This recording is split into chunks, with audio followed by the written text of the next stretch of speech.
Hi, buddy. I'm Matt. And I'm Steve. And this is Marvel Reread Club.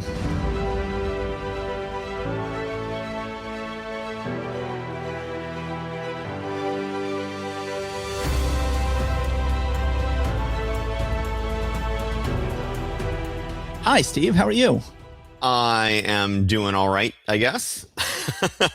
How about yourself? We're knee-deep into soccer and baseball. My son scored a spectacular goal that ended up in a spectacular win on Sunday. It is our mother's birthday today. We have both called her. That is for the best.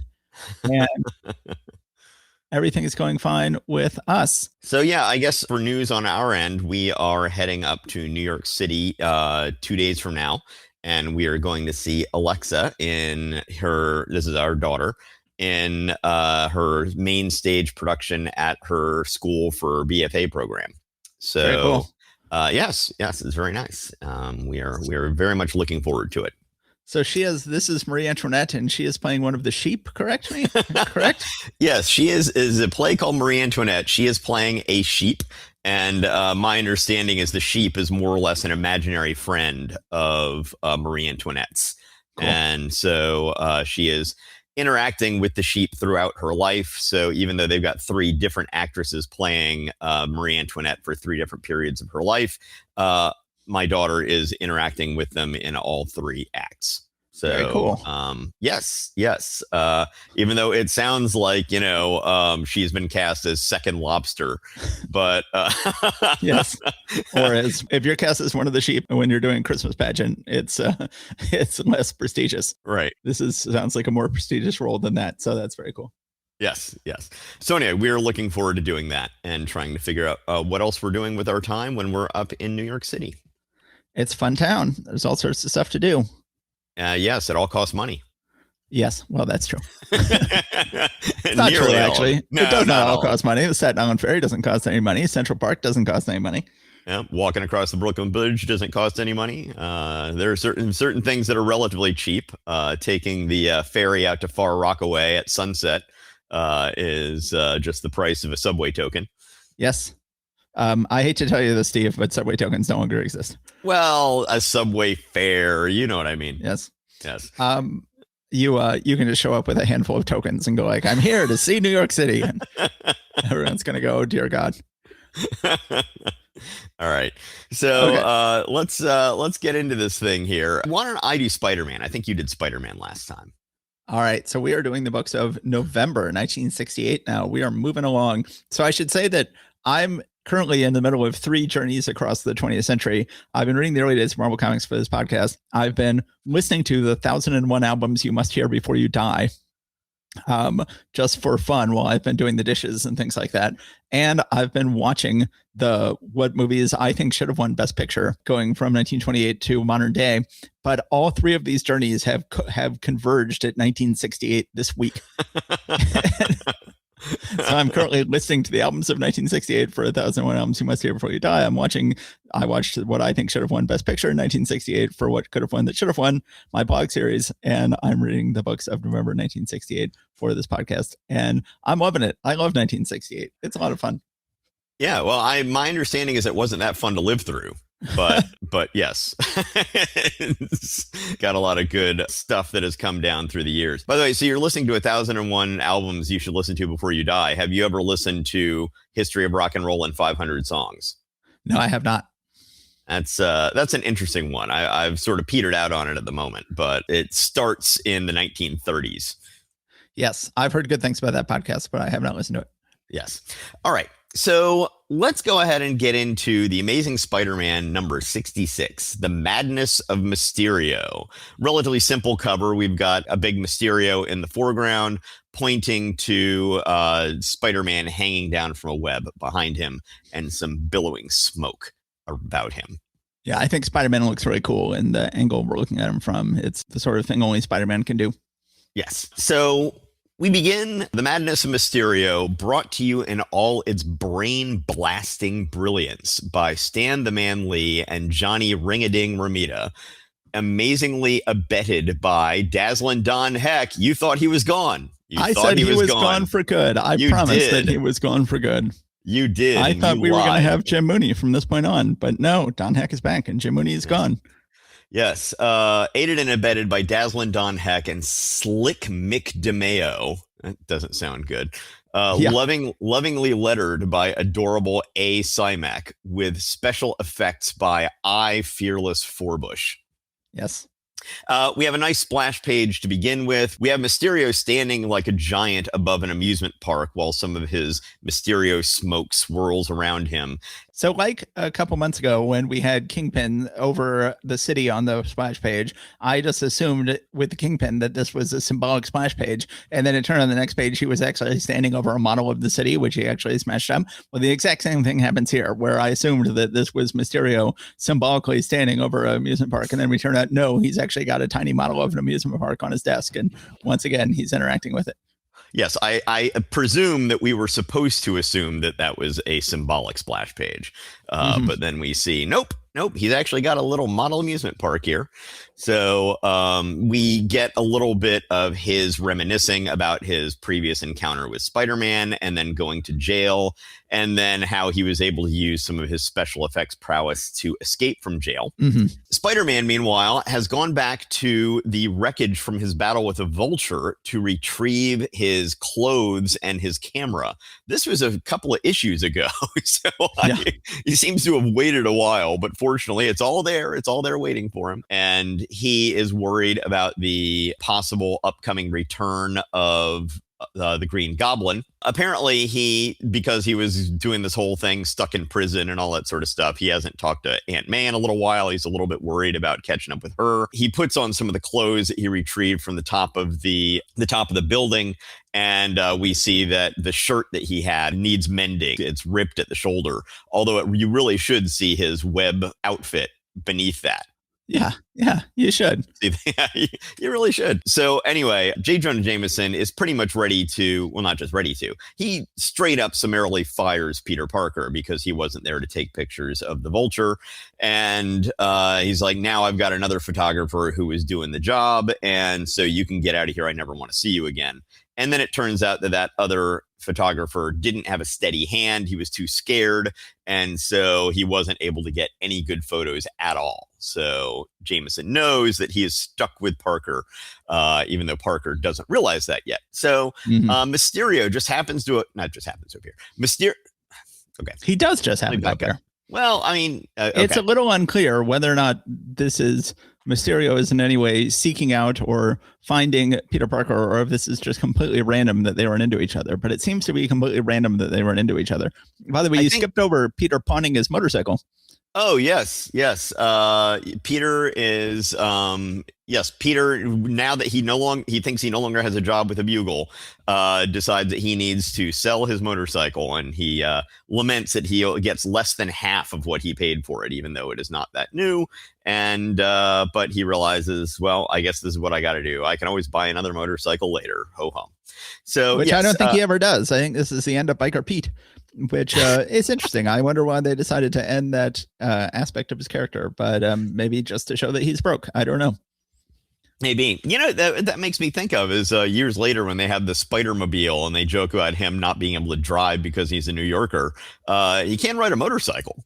So, you know, I don't how you know, they're related skills. Anyway, so Mysterio shows up. His whole point of showing up is to cause a scene to try and get Spider-Man to show up and fight him. But as it turns out, yes, just by happenstance, Peter Parker is standing right there in front of him when he appears on the streets of New York. And he is thinking, oh, I got to get away and turn into Spider-Man. He's like, you know what? Nobody's in imminent danger right now. I don't need to go and do this right now. And he specifically, though, thinks to himself, I'm not forgetting my oath. If someone is in danger, I'll still knock myself out to help. Although nobody was imminently in danger when the robber ran by him either. Right? It was that if he didn't take care of the robber then later on, bad things can happen. So he's kind of betraying his oath right now at the moment, but he's at a low spot. Everybody's got a bad moment. So Mysterio's, though, like, why didn't Spider-Man show up? It's like, give it some time, buddy. Manhattan's a large island. You know, it might take him a minute to find you. So then Pete also happens to run into Gwen, who he still thinks has abandoned him forever.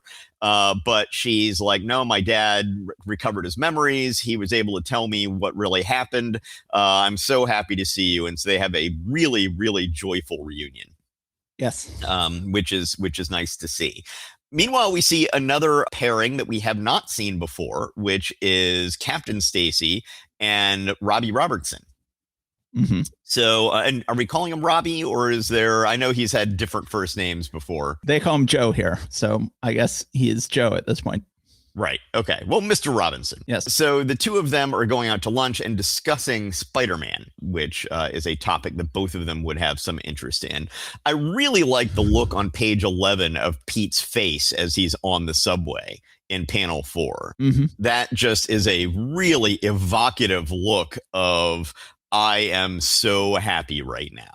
Right. Mm-hmm. In not in a cartoonish sort of way, but sort of in a way where I can really feel it, that he just loves the return of Gwen to his life. Yes. However, then he runs into Harry, and Harry is worried about his missing father.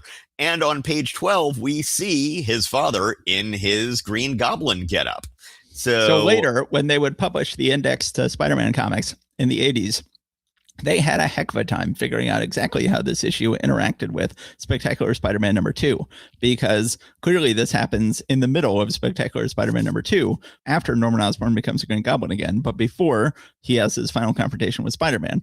And the events of this issue and next issue, basically the events of last issue, this issue, and next issue, all have to interweave with the events of Spectacular Spider-Man #2 in very interesting ways. Okay. Yeah, I can imagine that would be difficult. I remember with the indexes, there's some interaction of the X-Men with some other group where Wolverine is wearing his Timberwolf outfit or whatever it was called. But they were trying to figure out when this possibly could have happened in relationship to X-Men books. Yeah, it's really funny how they have to figure those things out sometimes. So Harry is looking around for his father, and Pete, says, I'll see it. Let's see. Pete says, you sure you won't come in? And Harry says, no, thanks, Pete. I want to keep driving. It's the only thing that relaxes me. So apparently driving a big car in New York City is relaxing to Harry, which, yes. So anyway, Pete comes up to Aunt May's place and then hears her shouting, oh, no, from inside. And he is so panicked that he crashes the door open, breaks the lock, and comes in just to find that Aunt May was just watching the news and Mysterio has hijacked the airwaves and is making demands. He then comforts Aunt May, who faints, or maybe she's not fainted, but she is feeling faint. And he puts her down on the couch and then asks Mrs. Watson to watch her. I've got something to do that can't wait. And Mrs. Watson says, what can be so urgent to take you away from Aunt May at a time like this? Because I haven't time to explain. But there's nothing more I can do here. So he comes across looking like a real heel. Of course. Because he needs to go out and take care of this, because taking care of Mysterio looks like the actual thing that will get Aunt May past this incident. So Spider-Man is able to track him down and comes into the warehouse where the model of the amusement park is. We see that the place is just filled with swirling smoke. Mysterio is able to get some good punches in the smoke since Spider-Man can't see very well. But then Mysterio gets the Spider-Man tangled up in Mysterio's cloak and then shoots some kind of a something at Spider-Man. I believe it's another gas pellet. And then at the very end of the issue, we see that, to our eyes at least, and to Spider-Man's eyes, he is now in the miniature amusement park looking up at a giant, by comparison, Mysterio looking down upon him. And it says, next to squash a spider. And that final splash page is really nice looking. Yeah. Well, so it says, no one who is only 6 inches high can save himself from total annihilation at the hands of Mysterio. So Mysterio has at least convinced Spider-Man that Spider-Man is only 6 inches high now. So either Mysterio has shrinking gas, or this is yet another one of his little illusions. We will find out next issue.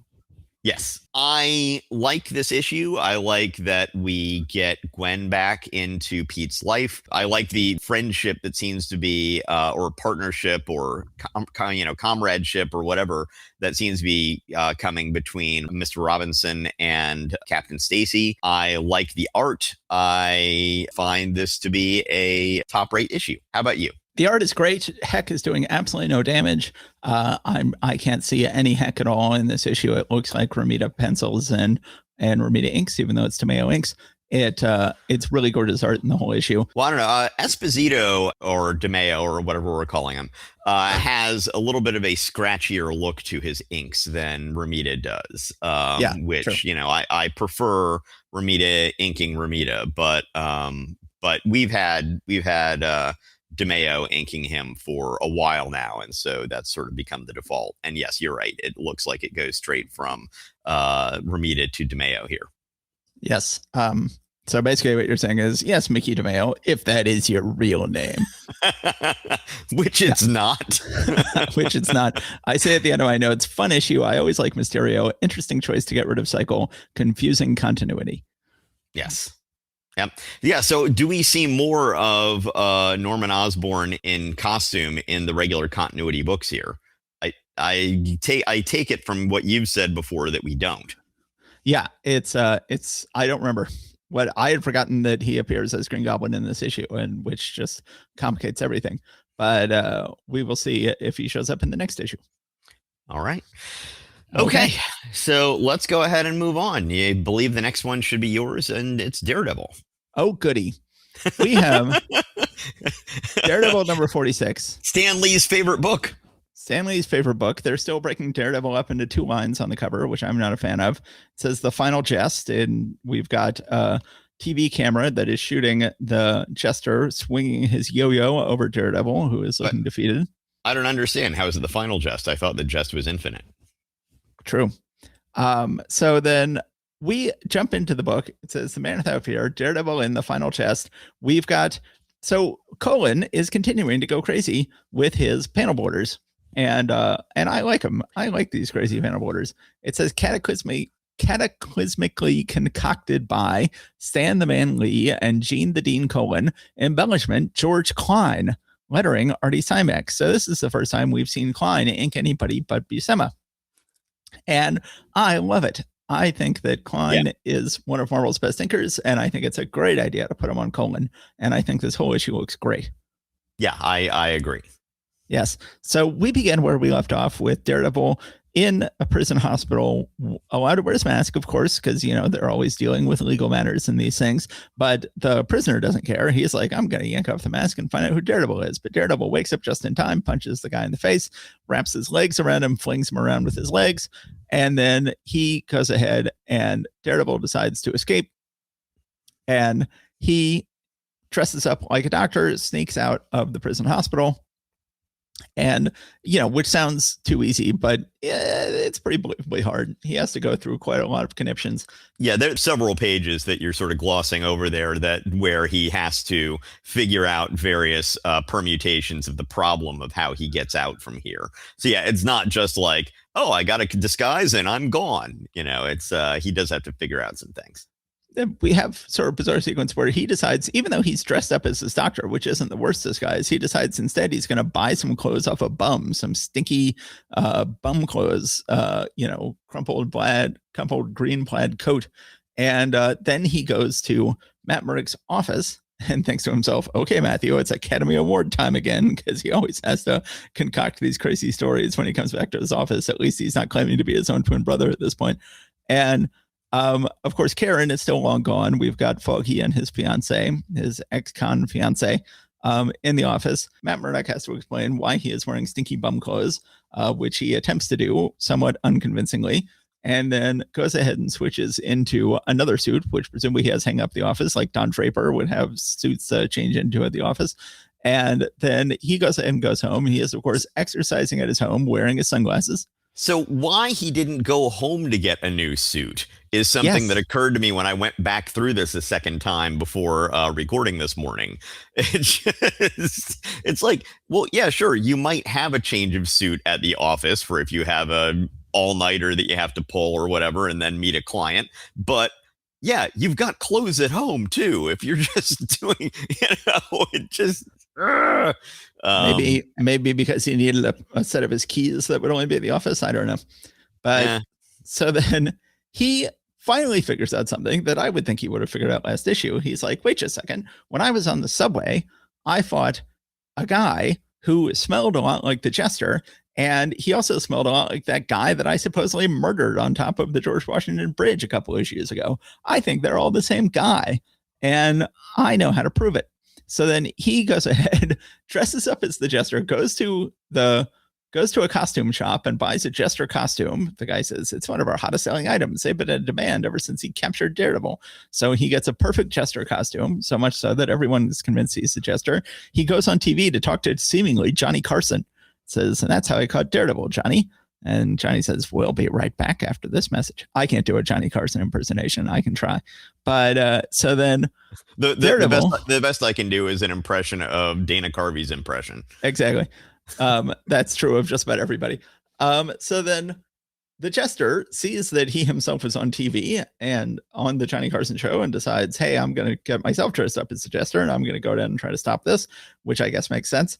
And the two Jesters get in a big fight. One of them whips off his Jester costume and reveals he's really Daredevil.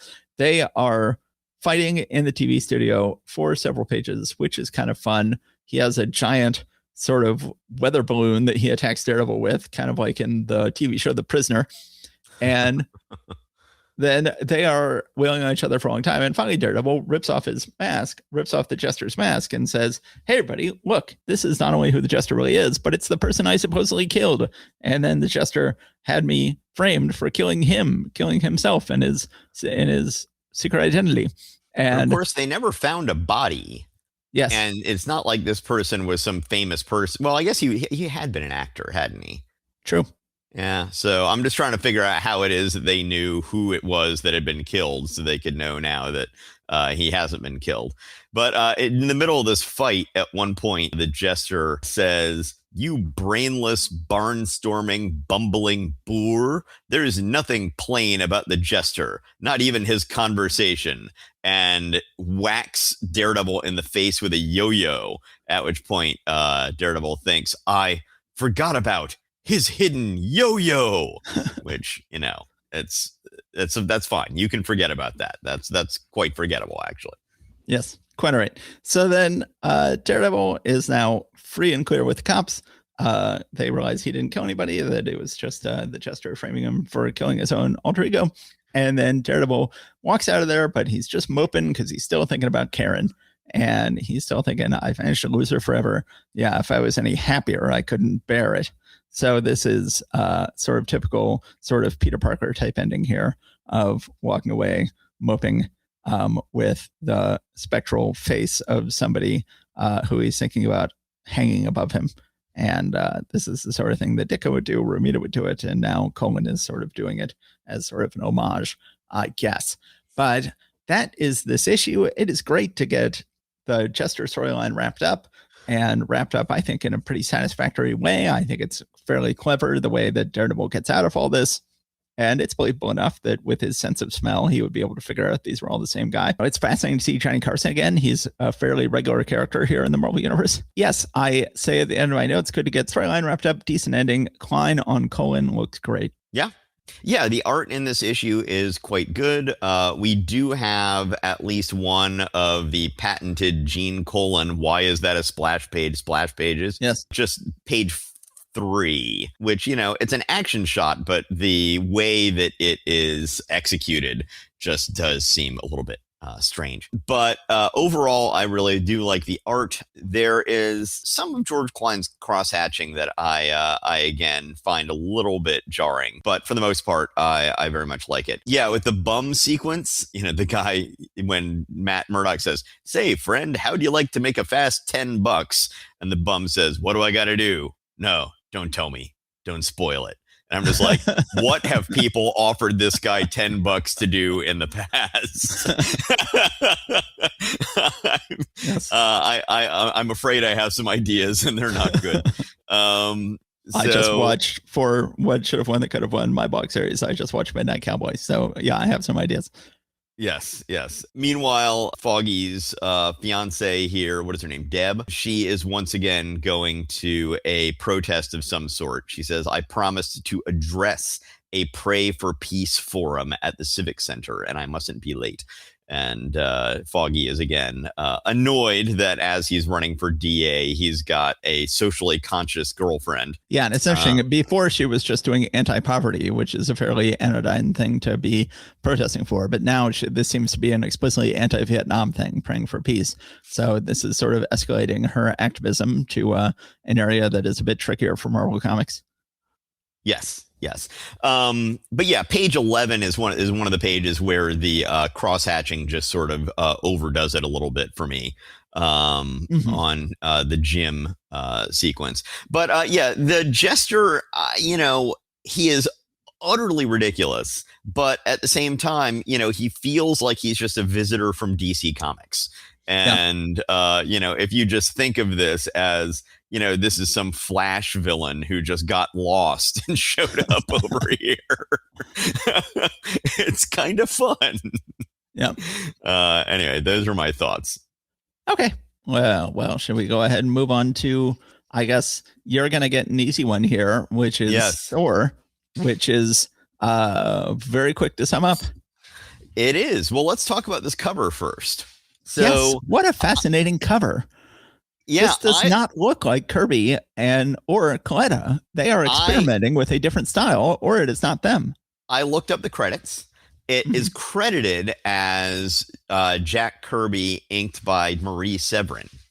However, I suspect that Jack Kirby didn't touch this cover at all. I think that those are all clips that they've clipped from issues of Thor that are around the left and bottom of the page, and that Marie Severin just drew the bust of Thor at the top right of the page herself.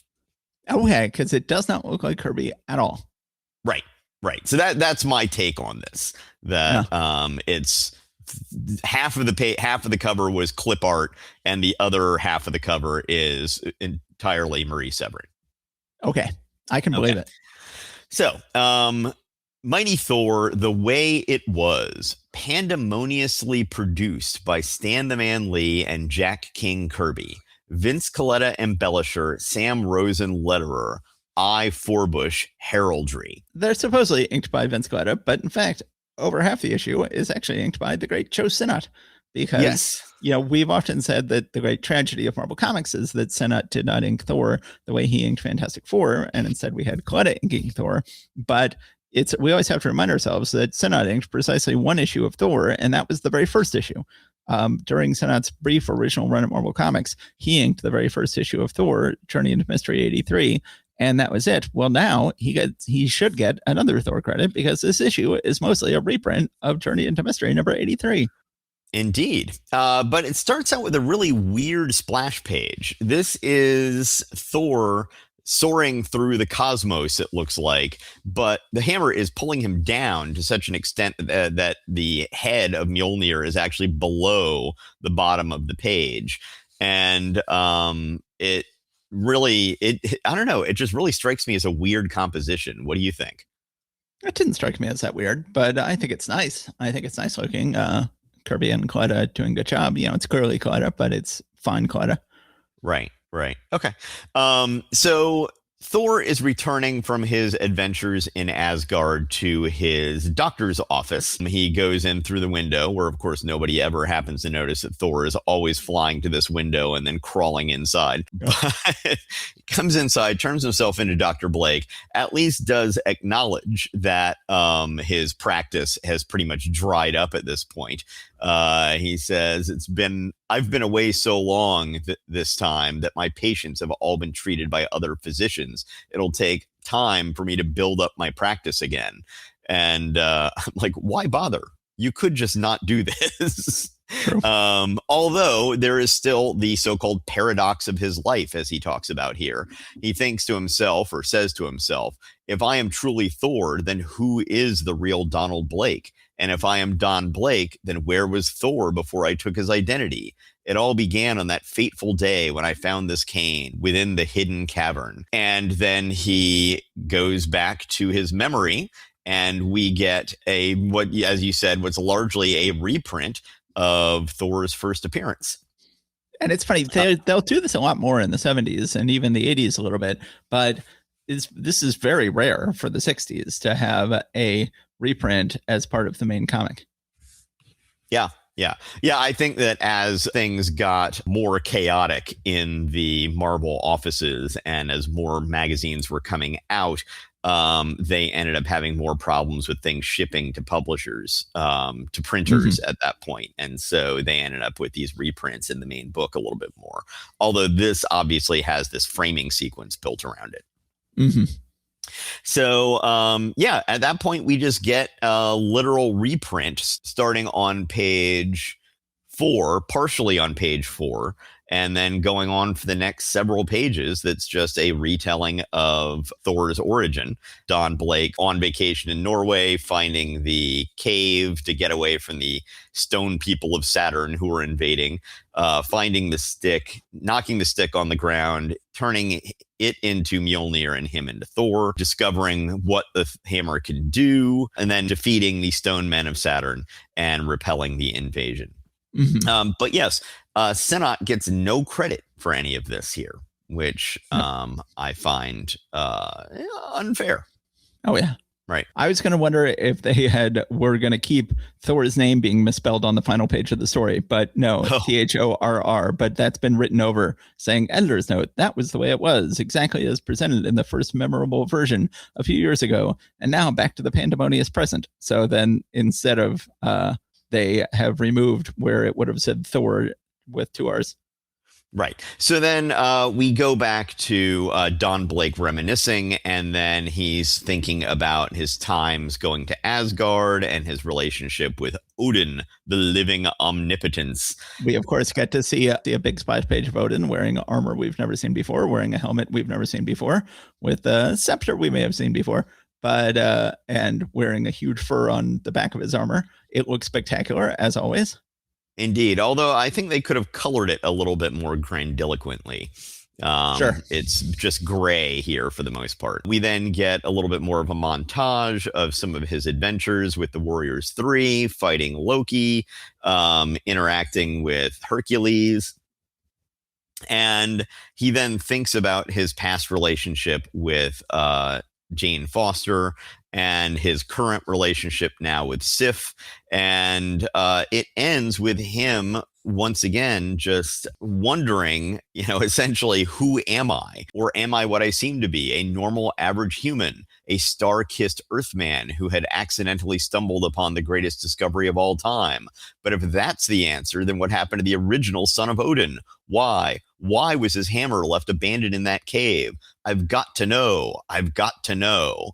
And it says next, the answer. So an interesting little interstitial book here between a big epic that ended quite nicely and what looks like a decent question to be asking, which hopefully will be answered, or at least begin to be answered next issue. Yeah, because if you're going to reprint the first issue of Thor, then it's going to be fairly obvious. It's like, oh, things seemed like they were different back then in terms of the relationship of Don Blake to Thor. And are we just going to ignore the fact that this is going to raise more questions than we may want to raise by doing this reprint? Or in this case, they're like, let's lean into it. Like, yeah, what the heck is the relationship? Next issue, you'll find out. Yeah. And I'm interested to see what the answer is myself. I have not read these issues. Yes, I've read them, but I don't remember what they say. But I say in my notes, obviously kind of a filler/reprint issue, but the new material is gorgeous and the upcoming answer is intriguing. Yep, I will agree. All right. So let's go on to the next issue, which is a little disappointing, I'm going to say. Yeah. The cover is spectacular, though. Yes. So let's go ahead and jump on to X-Men number 50. They don't seem to be doing anything special for it being the 50th issue. This is just a fairly normal issue, although they do something special. They bring in the best artist this book has had in several years, they bring in Jim Steranko, who has been doing spectacular work on Nick Fury, Agent of S.H.I.E.L.D., has never done anything outside of Nick Fury, Agent of S.H.I.E.L.D. Well, now that he is off that book, they are moving around, putting him on other books. And first they try him out on X-Men, which sounds like it's going to be absolutely spectacular, given how great Steranko's art was and just kept getting better and better on Nick Fury, Agent of S.H.I.E.L.D. And if he had brought that same level of A-game to X-Men, it would have been absolutely spectacular. Unfortunately, he does not. As you say, the cover is gorgeous. The cover, seemingly penciled and inked by Steranko, shows Polaris with a bunch of Kirby crackle around her and the X-Men sort of in awe at her feet. But then we jump into the book, and the first thing it says is, editor Stan Lee, writer Arnold Drake. So Steranko was writing and penciling Nick Fury, Agent of S.H.I.E.L.D., but here he does not show up as writer. He just shows up as artist. And unfortunately, we've got Arnold Drake doing the writing, who has not been coating himself in glory since he moved from DC to Marvel. It says, editor Stan Lee, writer Arnold Drake, artist Jim Steranko, inker John Tartaglione, letterer Herb Cooper. And I would say this whole issue is single-handedly ruined by John Tartaglione. I really dislike the inks in this issue. I do not disagree with you. I will say that John Tartaglione did not really seem to ruin the Steranko's final issue of Nick Fury, Agent of S.H.I.E.L.D. He did a serviceable job on that one. I really think that that Steranko, well, I think that he was not helped by John Tartaglione here, but I think that Steranko was not giving it his all. No, he was not. I don't think he had the same love for X-Men that he had for Nick Fury, Agent of S.H.I.E.L.D., and it shows. So then I remember hearing somewhere that essentially Stan Lee just basically said, I need somebody to pencil these next 2 issues of X-Men. Will you please do it? Mm-hmm. And he did. But after this issue, next issue, you'll see that Jim Steranko has his name taken off the credits. Okay. So next issue, it's going to be Steranko penciling, but he's not going to have his name on the credits? Correct. Okay. I did not realize that. I've not read these in a while. Okay. Yeah. Well, that's interesting because it is not up to Steranko's usual standard. So we begin with, they are still, these mysterious goons are still kidnapping Bobby Drake and Lorna Dane, who will soon become Polaris. They take them in a sort of cool looking Steranko car to a place called the City of Mutants, which has great Steranko architecture. So Steranko is still bringing a lot to, he can't help it. He's still bringing a lot here. Guy has a very cool Steranko gun strapped under his armpit, welcoming them to the City of Mutants. And they're there. Mesmero greets them. Polaris is strapped up to a pretty cool Steranko tech crucifix type cross and high tech crucifix, and is having her powers sapped from her. And is it just me, or does it look like Dave Cockrum years later may have been paying homage to this panel when Phoenix first shows up? That looks very much like the image that I'm seeing in my head of her rising from the ocean that first time, with her hair swirling all around her in sort of that kind of position. I wonder. True. So then the X-Men, meanwhile, it would make sense if, in terms of a smooth storytelling, if they were at this point attacking the City of Mutants, but they're still attacking someplace where they think Mesmero is going to be in the city, presumably in San Francisco, they are still. And they, of course, we know, like, dude, Mesmero's not there. You're just wasting your time. But okay, let's go ahead and follow the X-Men as they attack this place. Really, we look at close-ups of the X-Men's. We see close-ups of all their face on page 5, and they really look terrible. These look like pure Tartaglione with very little Steranko involved. They go ahead and attack these goons. And meanwhile, Jean gets a telepathic distress call from Bobby, realizes they're attacking the wrong place, realizes, well, the best way for us all to get there to wherever Bobby and Lorna are is to just lose this fight and get kidnapped.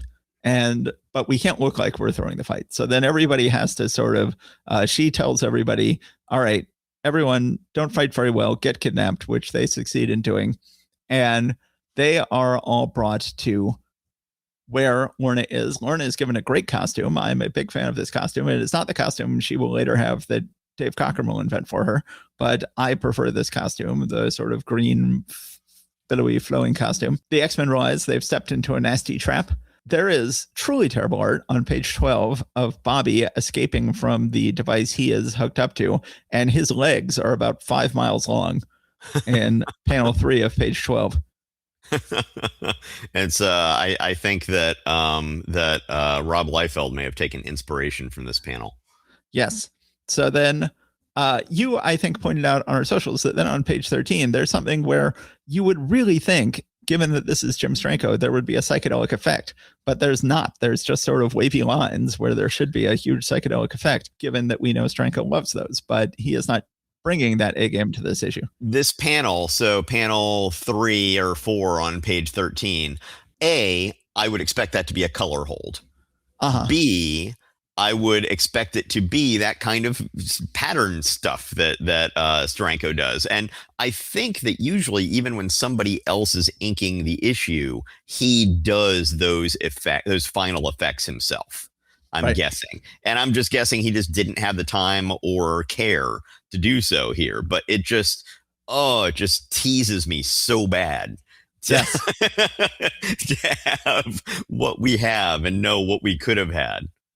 So then they all attack Mesmero and seemingly defeat him, but then who shows up but Magneto, who says, "Yes, I'm Magneto. You are my daughter. You above all should know me, my child, for I am your loving father. I saved my identity from you until this glorious day." So here's Magneto claiming to be Polaris' father. I think this will eventually turn out to not actually be Magneto. I'm not sure if that's going to be clear from this storyline or merely from the next storyline or a couple storylines from now. But I forget how this actually turns out. But that is the end of the first story. Before we move on to the second story, do you have any thoughts about this one? I was really disappointed by the art in here. And I am curious how much of it is that Steranko was in a hurry, how much of it is that Steranko didn't care, how much of it is John Tartaglione. I'm just disappointed and curious about why I had to be disappointed. Yes, I wonder. Yeah, I say in my notes, inks are really sloppy and chunky. Ruins the issue. I like the idea of having to throw the fight. That, it's like the quickest way to get from A to B here is just get captured, but everybody just fight a little less good, and then we'll all get captured. And they're like, and this is going to be tricky to get defeated, but to make it look like we're not trying to get defeated. Yes, but luckily the bad guys have gas, which make it look convincing. Yeah. At one point during one of the big fight scenes, Cyclops says, "Less jest, more joust," which I found to be a clever line. I say at the end of my notes, Mesmero and Polaris still good characters, better issue than many in the past, but you'd think Steranko would be much better. Tartaglione ruins issue. Okay, so then let's go ahead and go back into the backup feature with Stan Lee editor, Arnold Drake writer, Werner Roth artist, John Verpoorten inker, and Herb Cooper letterer. This boy, this bombshell. We just pick up where we left off in terms of young Hank McCoy being able to climb anywhere and grab anything and having a hell of a handshake. And then we just get a neat little fun story of him then on the football team in high school. And he is not only a star on the football team, but he manages to foil a robbery that is going on in the stadium. And that is the end of the story. Well, except for then we see that there's a mysterious man wearing a sort of gladiatorial suit of armor who is watching him with interest. And that is the end of the story. What did you think of this story, Steve? Well, it was a little unclear to me whether this was high school or college. Oh, I think it's definitely high school. I don't usually think of high schools as having paid attendance for the fans, but I could be wrong. Yeah, I don't know. Yeah. Well, one way or the other. Story-wise, it would make sense for it to be high school, but it appears to be college as far as I can tell. Again, I really like, I just think that John Verpoorten elevates Werner Roth's art. Oh, yeah. I think it really says something that this art in the backup is not appreciably worse than the Steranko art in the main feature. Ow, harsh. I know, right? I almost feel bad saying it, but and yet here we are. Yes. I would say that the Steranko art is better than the Roth art, but yes, not by an order of magnitude, which it should be. Right. Yes. Anyway. All right. So shall we move on to Incredible Hulk number 109? Yes. Let's go here. Let me find my notes for this. Let's go ahead and wrap up the first part of November 1968 with Incredible Hulk number 109, The Lost Land of Kazar. I love this cover. Oh yeah. This this cover is amazing.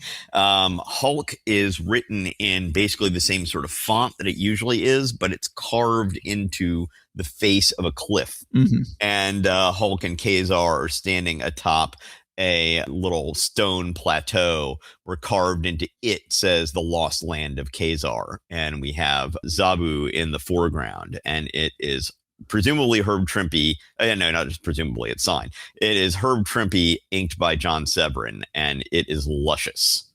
Yes.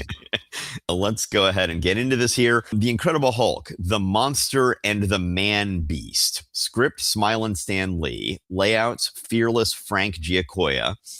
Yeah, so, oh, wait. So let's stop and think about that for a moment. Layouts Yes. by Frank Giacoia. We've only Yes. ever seen Frank Giacoia doing inks before. So Yes. the fact that he's doing the storytelling part is the opposite end of the art is fascinating to me. He later will pencil and ink just one issue of Avengers, which is really gorgeous. And so this whole time we've been looking at his inks, I've been remembering like, oh yeah, but he's actually a great penciler. But we don't get much because both Trimpe and Severin are both very heavy-handed in their own way. We get very little Giacoia coming through in this issue, but he's buried underneath there somewhere. Yep. So, script, Smilin' Stan Lee. Layouts, Fearless Frank Giacoia. Penciling, Happy Herbie Trimpe. Inking, Jovial Johnny Severin. Lettering, Adorable Artie Simek. Or, in the immortal words of Irving Forbush, another fine mess they got us into. So, in the previous issue, Hulk had escaped from the Mandarin and is in mainland China, presumably, if I recall correctly, Nick Fury and Yuri, not Andropov. That was Brevlov. Thank you. Yuri Andropov was somebody very different in the Soviet Union. Just left the Hulk behind. I guess so. I don't remember, but that seems to be what happened here. So the Hulk is wrecking havoc throughout central China here somewhere, fighting against the Chinese army as opposed to the American army, which he usually is. And they are just like gorgeous. You know, the Hulk fighting soldiers is always the bread and butter of this book. And now fighting Chinese soldiers, and just love it. I always love the Hulk ripping apart tanks and whipping and attacking people with their own weaponry. And it is just gorgeous. I love it. Yes, fantastic stuff. So Hulk then thinks at one point, do I have to kill them all? No, Hulk is sick of fighting, of hurting. They all mean less than nothing to me. So then he just jumps away and he's just like, I'm just not even going to deal with this anymore. But then he thinks, sun is setting, day grows dark. But it can't be. It's still early. It's still morning, which seems a little bit more logical and rational for the Hulk than I usually expect from him. But so the sun is actually setting early, which sort of tells me that things are a little bit more cataclysmic than we're led to believe they should be quite yet later in the issue. But the Hulk ends up, he's in just a mountain range and at one point breaks an electric eye that sets off an alarm somewhere. And the Chinese army finds him again and sets out to attack him. We once again have more fighting with the Chinese army. At the bottom of page 6, I love him grabbing the mobile artillery and bending the barrel of it while swinging it around and throwing the soldiers all hither and thither. Oh yeah, it's quite nice. But then the Chinese are like, we have this rocket that we've been wanting to do something with, and the Hulk is right here. Maybe we ought to launch this thing right now to get it away from him. Because, you know, that's, of course, how rocket launches work. You can just go ahead and say, hey, let's move up the timing by 2 days. Right. But anyway, one way or the other, they blast it off, but that works against them because the Hulk is saying there's still time if Hulk moves fast enough. Time to find a new, better world. All I have to do is jump and catch on to ship. And in our social media stuff, I took the picture of him saying, time to find a new, better world. And I'm like, same, Hulk, same. So anyway, the Hulk is able to jump up and grab onto the rocket, hoping that it's going to take him to a new and better world. But he ends up throwing the rocket off course. So the Chinese were not smart to go ahead and set this thing off while the Hulk was there, because it just ended up scratching the whole thing anyway. But they say it crashes in Antarctica a Yeah. few minutes later. So he hops on the missile in China, throws it off course immediately, it seems like, and then it wobbles around in the air and crashes in Antarctica, which is not very close to China. So it's made it completely through part of the northern hemisphere, all of the southern hemisphere, all the way down to Antarctica. It's this has been one heck of a wobbly missile. Yes. Oh, missiles move really fast. Yes. So yeah, I'm fine with that being. If we say it's more like 30 minutes later, I'm like, maybe sure. Is 30 a few? I don't think 30 is a few. Okay. Well, it's sure. Why not? All right, so it lands in Antarctica, which ends up meaning that the Hulk falls into the Savage Land. So we have 2 splash pages in a row. Page 9 with the impact of the ship, and then page 10 where the Hulk is falling through whatever cover is above the Savage Land down into the Savage Land. Now, years later, I've gotten into discussions with people online about this. Years later, they will make it clear that the Savage Land is hemmed in by mountains and covered with mist, and that's why the outside world can't see it. At this point, though, they make it pretty clear the Savage Land is underground. Yes. Although in neither case does it make sense how the sunlight works. No. Even if it's just hemmed in by mountains with mists over it, that still makes no sense. But it's a gorgeous setting in the Marvel Universe, so I will give them that. Sure. The Hulk turns back into Bruce Banner, wakes up in the Savage Land, has, of course, poor Bruce Banner. He just wakes up and he's like, where the hell am I now? And he's like, dinosaurs, wait a minute. Hulk! I woke up in some strange places, but this is the strangest. Yes.